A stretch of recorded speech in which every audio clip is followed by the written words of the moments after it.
The hunting age in New York has been lowered to 12, but are these kids ready for it? Find out this week on Broadcast New York, the voice of the Empire State.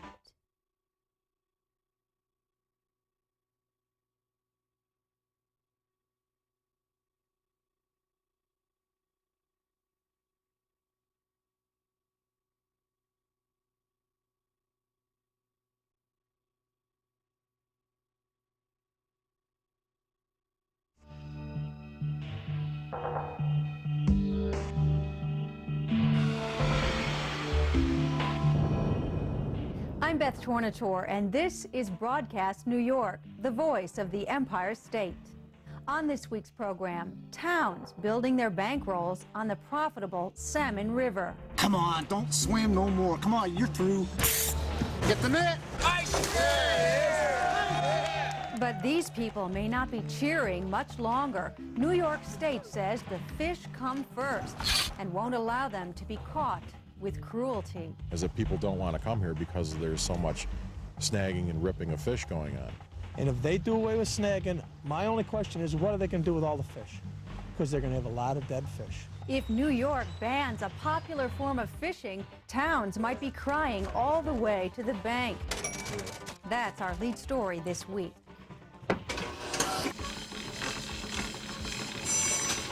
Then, deadlines, pressure, tempers, just another day at the office. But this company man stumbled into another world. In Poughkeepsie, peace is available for a price. And when you walk through these doors, you break a time barrier where 60s pop culture collides with 90s dollars and cents. These stories plus your calls on our statewide 800 number, all in the half hour ahead. The Lawrence Group family of insurance companies is committed to you, your communities, and the preservation of your future. We're here to help. Up front today, in the late 1960s, New York State stocked Lake Ontario with Pacific salmon to rejuvenate the local economy. It worked. Today, the town is making millions. But the situation is turning ugly. And now, Pulaski is finding, no matter how good a promise may sound, there's always a catch. Come on, run just a little bit more. Come on, tire yourself out, boy. Yeah, come on. Come on, come on. The thrill of the catch, reeling in a 30-pound salmon. Come on, don't swim no more. Come on, you're through. I know you are. Fishing season. 1 million salmon head upstream. And every weekend during September and October, more than 10,000 fishermen roll into Pulaski, New York, spending about $15 million annually in the towns that border the 13-mile Salmon River. All right, I want to do some snagging. I never did it before. Could you set me up? Okay. But this fisherman's paradise and economic boomtown is in danger. Critics say the sport of fishing has been replaced with a crude and violent slaughter called snagging. Jerking a 3-barbed treble hook like this through the water, cutting into the sides, tails, fins, or whatever part of the fish it hits. I caught him here on the side. Here. It was just a lucky shot. Threw it in the deep water and yanked, and now I got him. Now, New York State is trying to outlaw snagging. Many fear that will deliver a deadly economic blow, sending everyone near the river into poverty. We enjoy the fight of the fish as much as anybody else. This is a blast. Kurt Laufenberger, like thousands of others, is here for one thing: to catch fish. We're sports fishermen from Kentucky, and some of our friends wouldn't come up because they didn't think that snatching was sportsmanlike. But we want salmon. Salmon run once a year, and we'd like to catch salmon. The only way you can catch them is by snagging. Salmon stop eating when they enter the river, and when they reach their destination, they will die. They are actually decomposing on their journey upriver to the hatchery. Because they aren't eating, many contend snagging is the only way to catch them. You can't catch them with bait. The only way you can catch them is by somehow getting them to swallow the hook. And they're not hungry, so what do? pose that question to you. Being a sportsman is the most important thing above all else. Having the catch or the kill, that becomes secondary to the experience. Just downstream, Fred Cooper runs a private fishing preserve and doesn't allow snagging. He only lets 375 people a day onto his 2.5-mile stretch. In fact, if he catches anyone snagging, Unit 6 to Unit 5. he'll throw them out. How's things going down below? Yeah, I was pretty much ripping at the fish, you know. I didn't know what I was doing, so they straightened me out, you know. According to Cooper, people are turned off by snagging and stay away from the Salmon River because of it. He's the only one who charges to fish. He says the $15 per person fee buys a better fishing environment. He's sure better quality fishermen will show up once snagging is banned. That's been the big thing that we've seen, is that people don't want to come here because there's so much snagging and ripping of fish going on. And they will come back when it's eliminated. And that's what we're hearing at our end. These pictures tell the story of illegal snagging. It's a violation to snag in these waters, but that's not stopping anyone. River guide Jack Barber's seen it all. He says New York State can't effectively enforce today's snagging laws. They would get writer's cramp. If they gave a citation for every person that did something wrong in this river, they would have to have massages every night on their arms, without a doubt. I'm not lying, I'm telling you the way it is. He's the only person in the Salmon River Guides Association that supports snagging. That makes him unpopular with some. But he says it makes no difference how you catch a fish. This looks ugly, I guess. I tell it the way it is. And these fish are gonna die, all right? I mean, it ain't like they're gonna go up and have their eggs and go back to Lake Ontario. They're gonna die. And if they do away with snagging, my only question is, what are they gonna do with all the fish? Because they're gonna have a lot of dead fish. Treble hook snagging is only allowed on 3 miles of the river, and depending on who you listen to, it makes up between 5 and 50% of the river's economy. Some say jerking is fair game. Others see it as cruel and unsportsmanlike. But really, it boils down to dollars and cents, not what's at the end of a fisherman's line. Why give up something that's a given that we've all worked almost 20 years for a promise? You know, that pot of gold at the end of the rainbow, which is an uncertainty. New York State says a snag-free Salmon River will bring more money into the area, but Tony Gugino doesn't buy it. He went broke in 1976 when salmon fishing was banned for health reasons. He rebuilt and is now the largest tackle shop in town. He says eliminating snagging would bankrupt him all over again. 55 to 56% is derived directly from, you know, snagging or snagging-related expenditures. It's a very little part of the makeup of the river itself, but very important economically. Sausage, egg McMuffin, a large coffee. The money made during the season is what keeps this town of 2,500 going. The Pulaski McDonald's does 30% of its total business during salmon season. But Gugino says the state is ignoring that fact, and he's even suing the state to prevent the ban on snagging. Unfortunately, that was like the last resort. And if we get trampled in the mess, so be it. New York State's Department of Environmental Conservation is getting into the act, saying it will outlaw snag fishing in 1994. What will that mean to Pulaski, where snagging is big business? Salmon are trophy fish, and every fisherman expects to walk away with one. For now, the economic future of the Salmon River depends on 1 ounce of lead and 3 hooks. I think the main gripe is they don't like the type of people, but hey, people's people. You get good and you get bad and everything. The results of Tony Gugino's lawsuit to prevent the ban on snagging are in, and he's the loser. New York upheld its decision and still plans to outlaw snagging on the Salmon River in 1994. What's your opinion? Should the state outlaw snag fishing because some people consider it cruel, or do these towns have the right to make money from it? Phone our audience access line at 1-800-766-NYTV. We'll let you know what New York thinks next week. If you're stressed out, this may be the solution when Broadcast New York continues. Fitness, endurance, commitment. and strength, hallmarks of competitive spirit. The Lawrence Group of Insurance Companies applauds the world-class enthusiasm of athletes and their dedication to their goals. The Lawrence Group, experienced insurance professionals, providing you innovative solutions for all your personal and commercial insurance protection needs. The Lawrence Group, responsive, reliable, dedicated to excellence and service in offices coast to coast. Have you ever visited a place so extraordinary you never wanted to leave? You know, a place that has just the right mix of adventure, nightlife, boutiques, and beauty. No, probably not, because there's only one place like it, and we've been keeping it to ourselves. But hey, you seem like nice folks, so jot down one word: Saratoga. Stop by sometime, stay as long as you like. But don't wait too long, because the Saratoga secret is out. 1964, London, England. The Beatles live. We proudly present this video performance of The Beatles live. Now available on videotape for you to enjoy at home. Song after historic song, including this rare cut, unavailable on any Beatles record.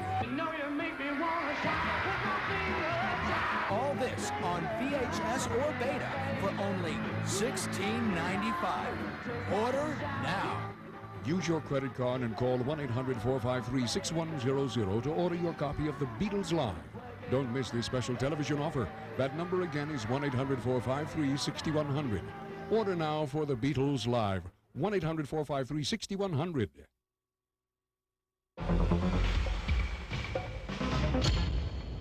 The Lawrence Group family of insurance companies is proud to bring you today's edition of Good News New York. Coming up, your calls about last week's program. But first, here's Mary Caroline Powers with this week's Good News New York. Mary? Thanks, Beth. The demands of the workaday world, sometimes they can send you right over the edge. Everywhere you look, there are solutions: doctors, pills, support groups. But for one hardworking executive, the solution came by mistake when he wasn't even looking.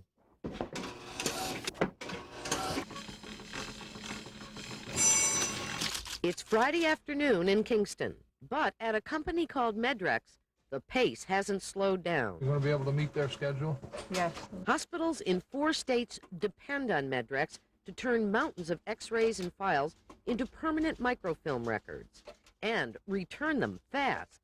As a co-founder of the company, it's a responsibility Stephen Fisher takes seriously.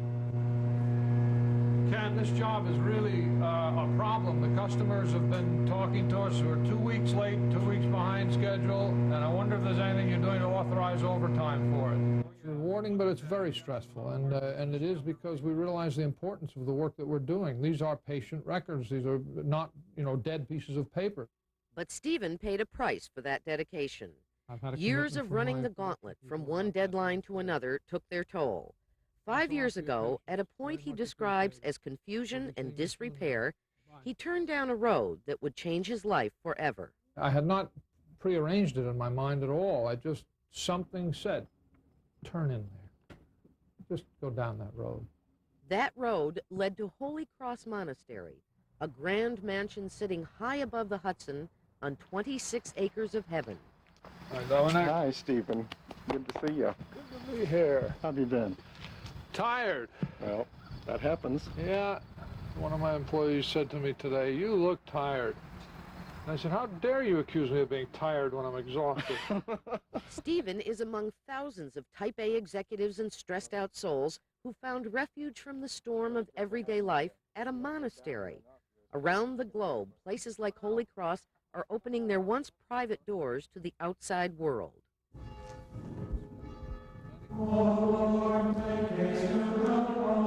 Holy Cross is an Episcopal monastery, but people of all religions, or no religion, are welcome.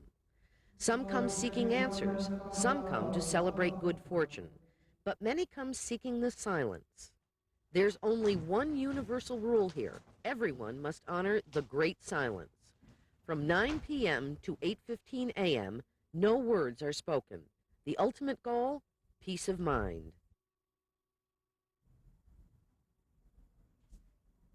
And silence is an important part of that, including the silence inside my own head, so that that committee that's always talking inside one's head can be quieted for a while. They're looking for a way to leave their baggage and their pretensions and their masks that they wear day in and day out in their business lives or their personal lives at the front door.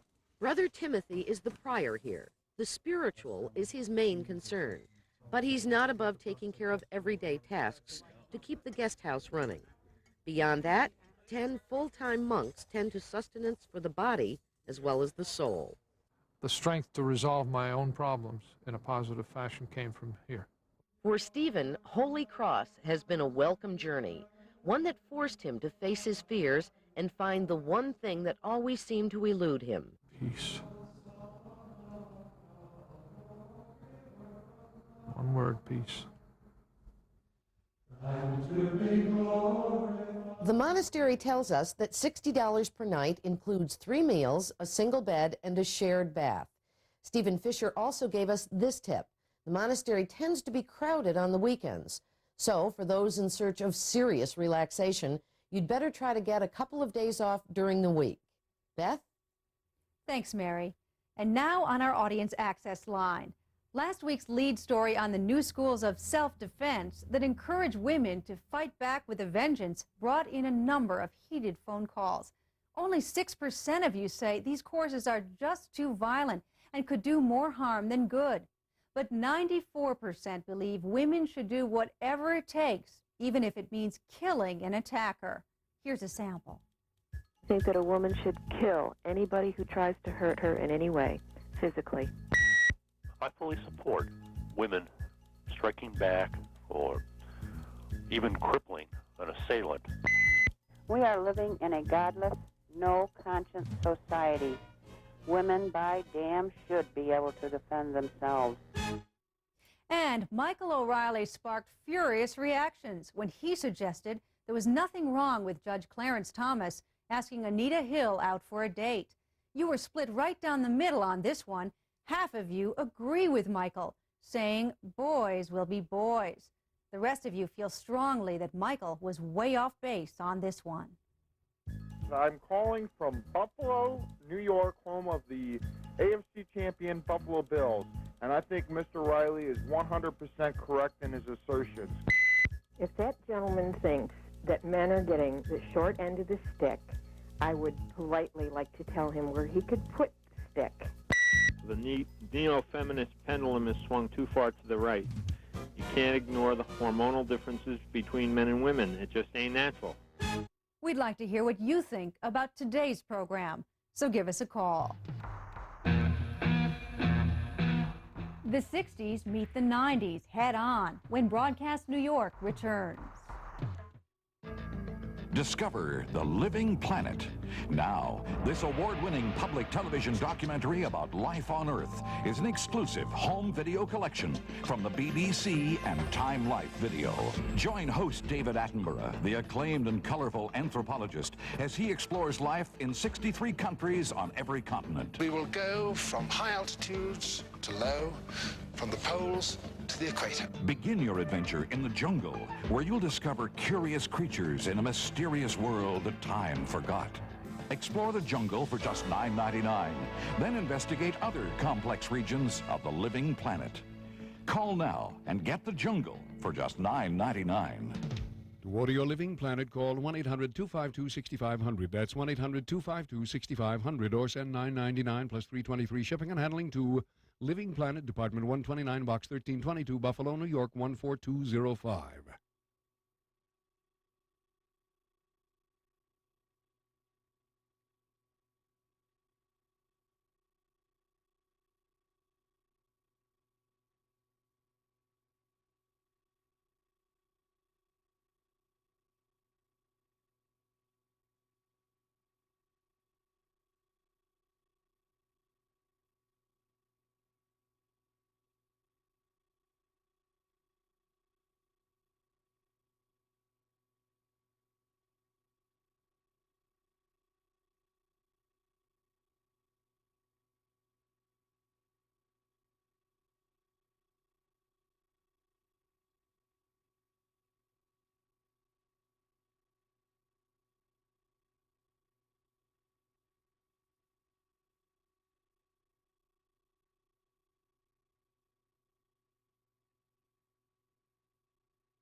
Coming up, Michael O'Reilly inside the voting booth. But first, what if you could take your favorite hobby and turn it into a successful business? It's a psychedelic dream come true for this company in New Paltz, New York. The vibrant colors greet you at the door and lure you in. You've embarked on a journey to a time of peace and love, back to the 60s. Not fade away of New Paltz, New York, is the tie-dyed world of Martin Leffer. If you're wearing a shirt that says down with the government or something like that, it's kind of like a, you know, it's a statement, but it's a negative type of a statement. If you wear something that's colorful or, you know, pleasant to the eye, then people look at it and they smile. Beyond the doors of the retail store are the rooms in which Leffer and his 11 employees create and color much of the psychedelic merchandise he sells. The shirts come down from upstairs, set on a table, and then the dye is applied to them with different designs. Yeah, you do different things. Then they sit on the shelf overnight. We rinse them in a washing machine to get the excess dye out of them. Then they go from there into the dryer. From the dryer, folded and up to our shipping room, and then hopefully to somebody's back somewhere, another part of the world. One of Leffer's most recent projects has been to design and produce a T-shirt for the Grateful Dead to benefit the rainforests of Brazil. Part of the proceeds from this shirt will be used to buy and preserve a small section of the rainforest. Brazil's problems are our problems. We can't just say, well, we don't need to worry about them. They're cutting down their rainforests. Leffer effectively combines art, social awareness, and good business sense to keep the spirit of the 60s alive. There's not as much fervor as there was in the 60s, but it is growing, because it seems like the psychedelic spark is still there. Not Fade Away is growing. At latest count, they're up to 11 employees. Some fashions are just timeless. When you go to the polls this week, you'll be asked to vote on the JDA Bond Act. What is it? I'll tell you, coming up.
And now on today's comment.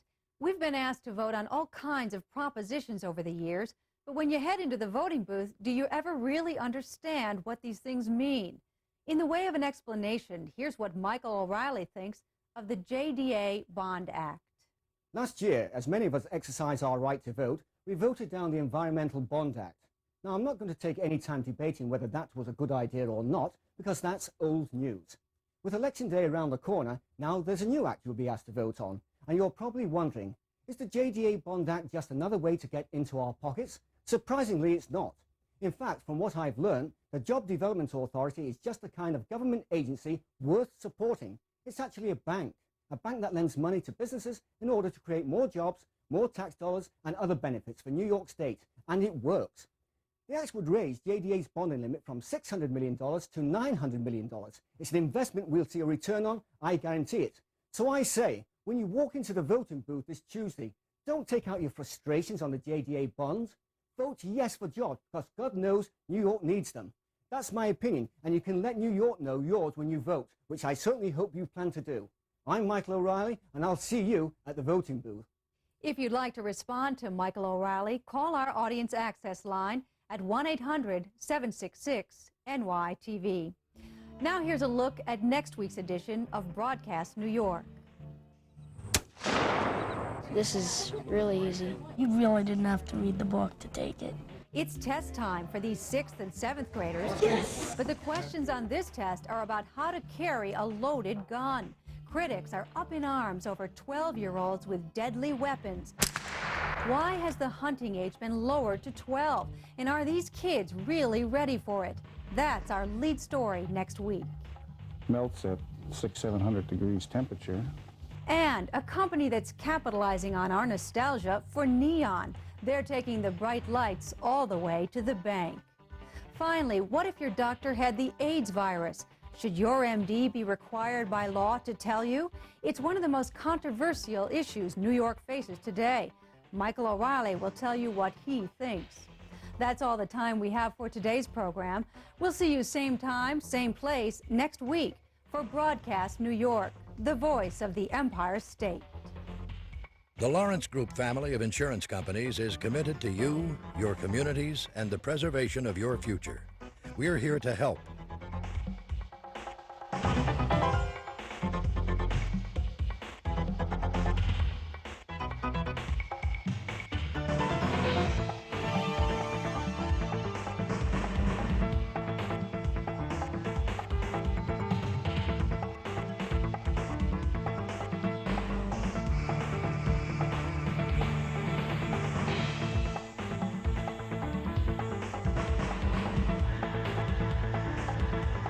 Guests of Broadcast New York stay at the Omni Berkshire, 21 East 52nd Street, the best location in New York City.